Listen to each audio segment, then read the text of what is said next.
And would you like more eggs, honey?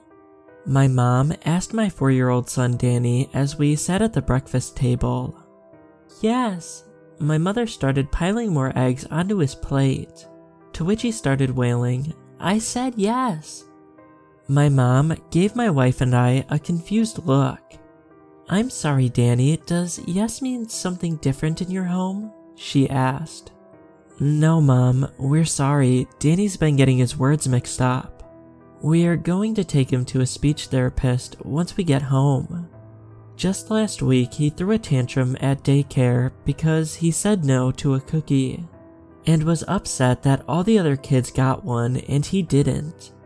I said as my mom picked him up, well, if you say so, I'll go give Danny a bath, and then we can go head out to the London Eye. Are you excited to go on the big Ferris wheel, love? My mom asked.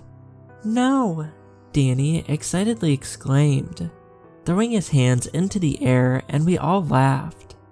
This trip was almost perfect. It was the first time my American wife and son had visited my hometown of London, and so far we were all having so much fun.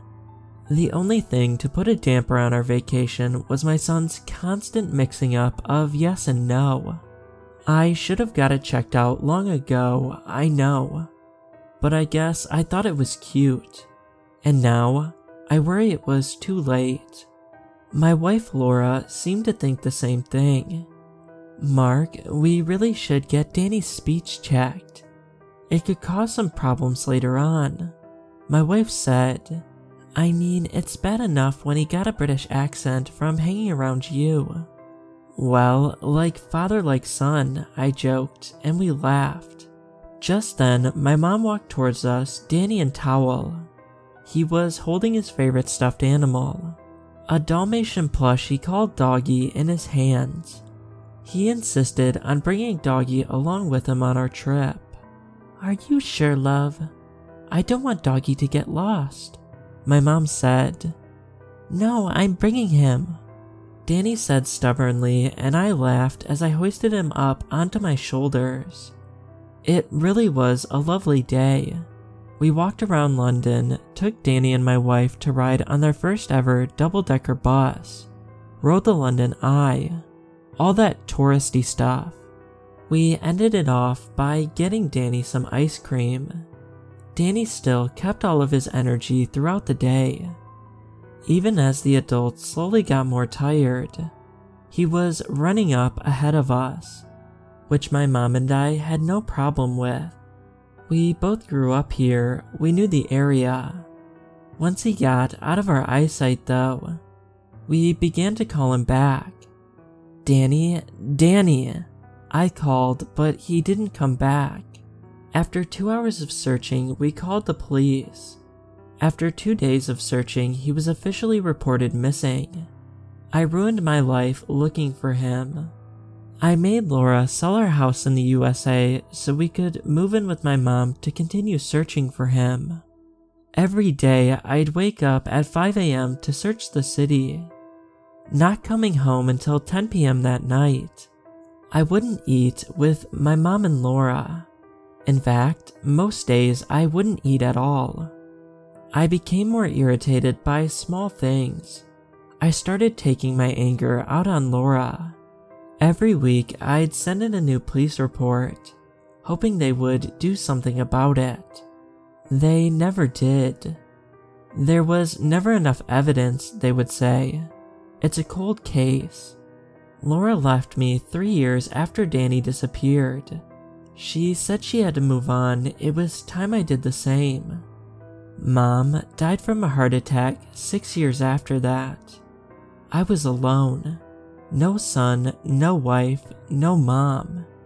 And it was all my fault. Danny had been gone for 9 years. He would have been 13 now. Then I heard something that rocked my world. I was sitting at the table, the same table Danny ate his last meal at. Eggs, which he didn't even like. The news report came on, saying that the police had just busted a 9-year-long child slavery scheme in the middle of London. They were now rescuing all the kids. 9 years in London. I knew I had to find my son. I sprinted out the door, running through the town, trying to find it. There, by the abandoned building I had passed so many times, was a huge section covered in caution tape and surrounded by officers. I could see hundreds of dirty, skinny children, and I knew Danny could be in there. I tore through the caution tape as police chased after me. I screamed my son's name as I avoided all the officers. Then, something dropped at my feet. It looked like a lumpy, dirty rag, but upon further inspection, I could see it was Doggy. "Daddy?" a boy said. He was about 3 feet taller now, dirty, and thin as a stick. But under all that grime, I knew this was Danny. "Oh, my boy, I yelled, throwing my arms around him. At last, I had finally found my son, who I spent 9 miserable years looking for. That's when the police caught up to me. 3 restrained me while the 4th approached my son.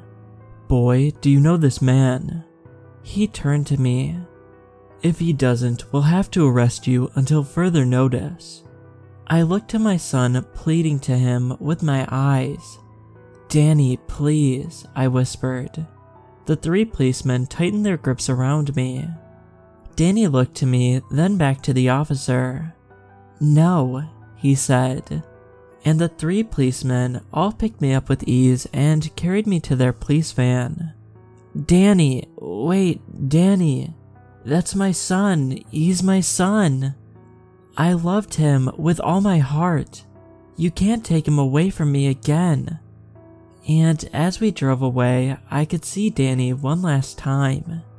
He followed me with his eyes and mouthed one last thing to me. "Bye, Daddy."